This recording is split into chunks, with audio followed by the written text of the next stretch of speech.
Good morning. Good morning all of you. आज हम लोग डिस्कस करने वाले हैं टीआरएनए स्ट्रक्चर को। टीआरएनए स्ट्रक्चर में आप लोगों ने क्लोवर लीफ स्ट्रक्चर के बारे में सुना होगा कि टीआरएनए स्ट्रक्चर को क्लोवर लीफ स्ट्रक्चर कहते हैं। क्लोवर लीफ एक 2 डायमेंशनल स्ट्रक्चर को रिप्रेजेंट करता है। टीआरएनए का जो क्लोवर लीफ स्ट्रक्चर है ये एक 2 डायमेंशनल स्ट्रक्चर है। आपको इस पॉइंट पर ध्यान देना है, 2 डायमेंशनल स्ट्रक्चर है, ये 3 डायमेंशनल स्ट्रक्चर नहीं है। तो क्लोवर लीफ स्ट्रक्चर क्या है उसको हम लोग डिस्कस करने वाले हैं। यहाँ पर आप देख सकते हैं कि एक टीआरएनए स्ट्रक्चर है जिसमें 4 आर्म्स हैं, 4 आर्म दिखाई पड़ रही है अलग अलग डायरेक्शंस में। ठीक है, ये कुछ क्लोवर लीफ से मिलता जुलता स्ट्रक्चर है, इस वजह से इसे क्लोवर लीफ स्ट्रक्चर भी कहते हैं या टीआरएनए क्लोवर लीफ कहते हैं। आपको ध्यान रखना है ये एक सिंगल स्ट्रैंडेड स्ट्रक्चर है, ना कि डबल स्ट्रैंडेड, या मैं इस तरह से कहूं एक सिंगल स्ट्रैंडेड आरएनए से बना हुआ स्ट्रक्चर है, ना कि 2 अलग अलग आरएनए चेन्स के मिलने से बना है। तो टीआरएनए भी सिंगल स्ट्रैंडेड होते हैं, लेकिन इंटरनल कॉम्प्लीमेंट्री होने की वजह से वो फोल्ड होकर के क्लोवर लीफ की तरह स्ट्रक्चर बना लेते हैं। तो आपको यहां पर कंफ्यूज होने की जरूरत नहीं है कि ये एक डबल स्ट्रैंडेड आरएनए मॉलिक्यूल है, ऐसा नहीं है। ये एक सिंगल स्ट्रैंडेड आरएनए मॉलिक्यूल से बना हुआ ठीक है क्लोवर लीफ स्ट्रक्चर है, जिसमें कई पोजीशंस पर डबल स्ट्रैंड क्रिएट हो गए। डबल स्ट्रैंड क्यों क्रिएट हो गए हैं? क्योंकि एक ही स्ट्रैंड की कॉम्प्लीमेंट्री रीजन्स पास में आकर के कॉम्प्लीमेंट्री बना लेते हैं। इस वजह से ये जो पोर्शंस हैं जिनमें आप कलर देख पा रहे हैं ये कॉम्प्लीमेंट्री रीजन्स को प्रेजेंट करते हैं और ये सेल्फ कॉम्प्लीमेंट्री है। इस वजह से जो कलर्ड रीजन है ये सेकेंडरी स्ट्रक्चर्स को या सेकेंडरी प्रोपोर्शंस को रिप्रेजेंट करते हैं, लेकिन ये एक ही आरएनए की इंटरनल कॉम्प्लीमेंट्री की वजह से बना हुआ है। अब इंपॉर्टेंट क्वेश्चन ये होता है कि टीआरएनए की जो अलग अलग आर्म है इनको हम लूप्स कहते हैं। टीआरएनए की जो अलग अलग आर्म है, टीआरएनए आर्म्स हैं, उनको क्या नाम देते हैं? उनको हम लोग लूप कहते हैं, उनको लूप नाम दिया जाता है। क्वेश्चन ये उठता है कौन कौन से लूप हैं और वो कौन से पोर्शन के ठीक है बीच बने हैं या उनकी लोकेशन टीआरएनए में कहां पर है और उनके रोल क्या है, उस पॉइंट को डिस्कस करेंगे। सबसे पहले आपने नाम सुना होगा एसेप्टर आर्म। एसेप्टर आर्म, इसके नाम से ही पता चल रहा है कि ये कुछ एक्सेप्ट करने वाला है। तो टीआरएनए अमाइनो एसिड के साथ लिंक होते हैं और देन राइबोसोम पर जाकर के बाइंड करते हैं। तो टीआरएनए का इंपॉर्टेंट रोल प्रोटीन सिंथेसिस में है अमाइनो एसिड को ट्रांसफर करना। तो अमाइनो एसिड को जब ट्रांसफर करते हैं सबसे पहले अमाइनो एसिड के साथ बाइंड होते हैं। तो एसेप्टर आर्म बाइंड होती है, ये बाइंड होती है अमाइनो एसिड से, बाइंड्स टू अमाइनो एसिड,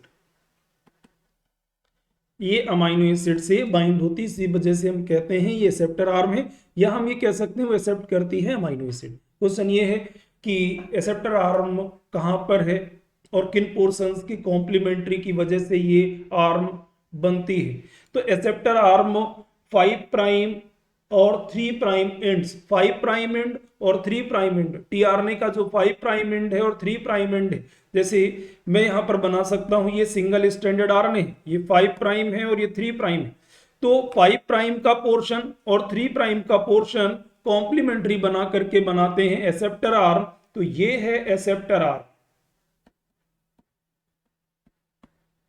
ये जो पोजीशन आप देख रहे हैं ये एसेप्टर आर्म है, ये 5 प्राइम एंड है और ये 3 प्राइम एंड है। तो टीआरएनए का 5 प्राइम और 3 प्राइम एंड कॉम्प्लीमेंट्री बना करके क्रिएट करते हैं या कहीं प्रोड्यूस करते हैं एसेप्टर आर्म। और एसेप्टर आर्म में 3 प्राइम एंड ओवरहैंग करता है, थोड़ा सा बड़ा होता है 5 प्राइम एंड से। इस वजह से 3 न्यूक्लियोटाइड कॉम्प्लीमेंट्री रीजन से बाहर निकले होते हैं और 3 प्राइम एंड का जो लास्ट न्यूक्लियोटाइड है वो एडेनिन है। एडेनिन का 3 प्राइम OH ग्रुप बॉन्ड बनाता है या डायरेक्टली लिंक होता है अमाइनो एसिड से। तो अमाइनो एसिड किसके साथ लिंक होता है, इस पॉइंट को भी स्पेसिफाई कर लिया कि जो टर्मिनल न्यूक्लियोटाइड है एडेनिन उसके 3 प्राइम OH ग्रुप के साथ लिंक होता है। तो ये एसेप्टर आर्म है। 5 प्राइम एंड पर लिंक नहीं होता है बल्कि 3 प्राइम एंड पर लिंक होता है amino acid. Acceptor arm produce होती है 5 प्राइम और 3 प्राइम एंड की पेयरिंग से। ये पहली आर्म हो गई। अब चलिए दूसरे स्ट्रक्चर, दूसरे पार्ट पर आते हैं। जो दूसरा लूप है वो भी काफी इंपॉर्टेंट लूप है, इसे हम लोग डी लूप कहते हैं, इसे डी लूप कहते हैं। यहां पर आप देख सकते हैं 5 प्राइम एंड से जब आप आगे की तरफ बढ़ेंगे तो हमें सेकेंडरी, ठीक है, एक और hairpin loop like secondary structure मिलेगा। 5 प्राइम से जब आप आगे बढ़ेंगे 5 प्राइम एंड से, तो आप आगे बढ़ते जाएंगे तो आपको एक और लूप मिलेगा, एक आर्म मिलेगी। तो 5 प्राइम एंड से चलने पर जो पहली आर्म मिलती है उसे हम डी लूप कहते हैं। डी लूप इस वजह से कहते हैं क्योंकि यहां पर एक अनयूजुअल न्यूक्लियोटाइड प्रेजेंट होता है जिसे डाईहाइड्रोयूरिडीन कहते हैं, डाईहाइड्रोयूरिडीन। तो डी लूप क्यों कहते हैं? क्योंकि यहां पर मॉडिफाइड न्यूक्लियोटाइड डाईहाइड्रोयूरिडीन प्रेजेंट है और ट्रांसलेशन के समय ये कांटेक्ट बनाता है राइबोसोम के साथ, ये राइबोसोम के साथ कांटेक्ट बनाता है ट्रांसलेशन के समय। तो जब ट्रांसलेशन पढ़ेंगे तो उस पॉइंट को हम लोग डिस्कस करेंगे। तो डाईहाइड्रोयूरिडीन की वजह से इसे डी लूप कहते हैं। और किसके बीच में प्रेजेंट है? तो आप ध्यान देंगे 5 प्राइम एंड और नीचे जो एंटीकोडॉन लूप है उन दोनों के बीच में प्रेजेंट है डाईहाइड्रोयूरिडीन लूप। आपको ध्यान रखना है, इसी वजह से डी लूप कहते हैं। चलिए आगे बढ़ते हैं और तीसरे लूप की बात करते हैं। Third is anticodon loop. Anticodon loop ये सबसे इंपॉर्टेंट लूप है। एंटीकोडॉन लूप क्या है? कोडॉन एमआरएनए में होते हैं और एंटीकोडॉन ये टीआरएनए का पोर्शन है। जो एंटीकोडॉन है वो टीआरएनए का पोर्शन है। ये एंटीकोडॉन लूप है। इसी वजह इसको एंटीकोडॉन लूप इस वजह से कहते हैं क्योंकि एमआरएनए में प्रेजेंट कोडॉन के साथ ये कॉम्प्लीमेंट्री बनाता है, या ये कहें कि यही वो लूप है एमआरएनए का जो टीआरएनए के साथ कॉम्प्लीमेंट्री में लिंक होता है। एमआरएनए में 3 न्यूक्लियोटाइड के सेट को कोडॉन कहते हैं, जैसे ए, यू और जी 3 न्यूक्लियोटाइड का ये सेट है, इसे कोडॉन कहते हैं। इसी तरह से टीआरएनए में जो एंटीकोडॉन लूप है, एंटीकोडॉन लूप है, यहां पर भी 3 न्यूक्लियोटाइड सेट, एक 3 न्यूक्लियोटाइड का सेट है जो कोडॉन के साथ कॉम्प्लीमेंट्री बनाएगा, जो कोडॉन के साथ कॉम्प्लीमेंट्री बनाएगा। और इसी कॉम्प्लीमेंट्री की वजह से हम लोग इसे एंटीकोडॉन लूप कहते हैं। तो टीआरएनए का एंटीकोडॉन लूप कॉम्प्लीमेंट्री बनाता है एमआरएनए में प्रेजेंट कोडॉन के साथ, और ये कोडॉन और अमाइनो एसिड की स्पेसिफिसिटी को डिटरमाइन करते हैं।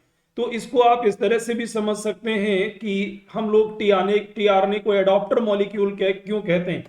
क्योंकि एमआरएनए में प्रेजेंट कोडॉन से ये एक तरफ इसकी एक आर्म एमआरएनए के कोडॉन के साथ कांटेक्ट में है और दूसरी तरफ टीआरएनए की दूसरी आर्म अमाइनो एसिड से कांटेक्ट में। इस वजह से इसे हम एडॉप्टर मॉलिक्यूल कहते हैं। ये अमाइनो एसिड और एमआरएनए के बीच में लिंक प्रोवाइड करता है। अमाइनो एसिड डायरेक्ट एमआरएनए के साथ बाइंड नहीं होते हैं। तो टीआरएनए का वो आर्म, वो लूप जो एमआरएनए के साथ कांटेक्ट बनाता है उसे एंटीकोडॉन लूप कहते हैं। और हर एक टीआरएनए 61 जो टीआरएनएज हैं उनमें से हर एक टीआरएनए का एंटीकोडॉन लूप एक दूसरे से वेरी करता है। इसी वजह से वो अलग अलग कोडॉन रिकॉग्नाइज करते हैं। और एंटीकोडॉन लूप प्रेजेंट है डी लूप, और दूसरी तरफ एक्स्ट्रा आर्म कहें, एक्स्ट्रा आर्म को यदि हम छोड़ दें तो टी साइज सी लूप के बीच में प्रेजेंट होता है। तो कौन सा लूप टीआरएनए का एमआरएनए के साथ कांटेक्ट बनाता है? तो एंटीकोडॉन, कोडॉन से ध्यान रखिएगा। चलिए आगे बढ़ते हैं और दूसरे लूप की बात करते हैं। जब हम लोग आगे बढ़ेंगे एंटीकोडॉन लूप से तो चौथा लूप मिल सकता है जिसे वेरिएबल लूप कहते हैं, इसे वेरिएबल लूप कहा जाता है। ये 3 न्यूक्लियोटाइड से लेकर के 21 न्यूक्लियोटाइड्स का हो सकता है और कुछ टीआरएनए में ये नहीं भी होता है। तो जो वेरिएबल लूप है, एक्स्ट्रा आर्म जिसे कहते हैं, ये जरूरी नहीं है कि सभी टीआरएनएज में प्रेजेंट ही हो, ये जरूरी नहीं है कि सभी टीआरएनएज में प्रेजेंट हो, कुछ टीआरएनएज में होता है और कुछ में नहीं भी होता है। और इसकी जो लंबाई है या इसमें नंबर ऑफ जो न्यूक्लियोटाइड्स हैं वो 3 से लेकर के 21 तक हो सकते हैं। और जो फंक्शन है ये फंक्शन अननोन है, ठीक है। इसके बाद हम लोग आते हैं और लास्ट लूप की बात करते हैं जिसे हम लोग टी साई सी लूप कहते हैं। टी साई सी लूप, ये टी साई सी लूप यहाँ न्यूक्लियोटाइड्स को प्रेजेंट करते हैं। जो टी है वो राइबोथाइमिडीन को रिप्रेजेंट करता है और जो साई है ये स्यूडो यूरिडीन को प्रेजेंट करता है, स्यूडो यूरिडीन।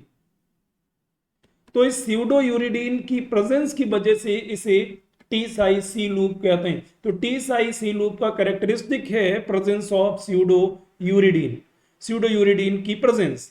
और ये लूप प्रेजेंट होता है एंटीकोडॉन और 3 प्राइम जो एंड है टीआरएनए का उसके बीच में। टीआरएनए के 3 प्राइम एंड और एंटीकोडॉन लूप के बीच में प्रेजेंट होता है टी साई सी लूप, जबकि जो डी लूप है वो 5 प्राइम एंड और एंटीकोडॉन लूप के बीच में प्रेजेंट होता है। एंटीकोडॉन लूप ही टीआरएनए की स्पेसिफिसिटी को डिटरमाइन करते हैं।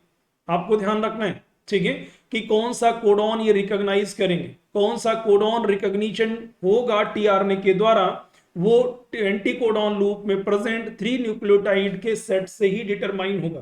तो टीआरएनए में जो इंपॉर्टेंट लूप्स हैं उनको आपको ध्यान रखना है। क्लोवर लीफ स्ट्रक्चर में एक लूप है acceptor arm, second is D loop, third is anticodon loop और जो फोर्थ है वो वेरिएबल लूप है, ठीक है। Fifth is T psi C loop. आपको ये ध्यान रखना है। ये क्लोवर लीफ स्ट्रक्चर है। क्लोवर लीफ स्ट्रक्चर एक 2 डायमेंशनल स्ट्रक्चर को रिप्रेजेंट करता है। लेकिन आपने नाम सुना होगा इन्वर्टेड यल लूप, ठीक है, या यल फॉर्म, इन्वर्टेड यल स्ट्रक्चर। जो यल फॉर्म स्ट्रक्चर है, इन्वर्टेड यल है, ये 3 डायमेंशनल स्ट्रक्चर को रिप्रेजेंट करता है। आपको ध्यान रखना है, टीआरएनए की 3 डायमेंशनल स्ट्रक्चर को हम लोग रिप्रेजेंट करते हैं यल स्ट्रक्चर से। इन्वर्टेड यल स्ट्रक्चर या इन्वर्टेड जो यल है उससे मैच करता है टीआरएनए का टर्सरी स्ट्रक्चर या 3 डायमेंशनल स्ट्रक्चर। इस वजह से उसे इन्वर्टेड यल कहते हैं। तो कभी कभी क्लोवर लीफ या यल फॉर्म, यहां पर थोड़ा डिफरेंस में फिर बोलना चाहूंगा, यल फॉर्म स्ट्रक्चर या क्लोवर लीफ स्ट्रक्चर दोनों टीआरएनए की स्ट्रक्चरल फॉर्म को ही रिप्रेजेंट करते हैं। जो यल फॉर्म स्ट्रक्चर है ये टर्सरी स्ट्रक्चर को रिप्रेजेंट करता है और जो क्लोवर लीफ स्ट्रक्चर है ये टीआरएनए की सेकेंडरी स्ट्रक्चर को रिप्रेजेंट करता है। ये टीआरएनए की इंपॉर्टेंट स्ट्रक्चर्स हैं।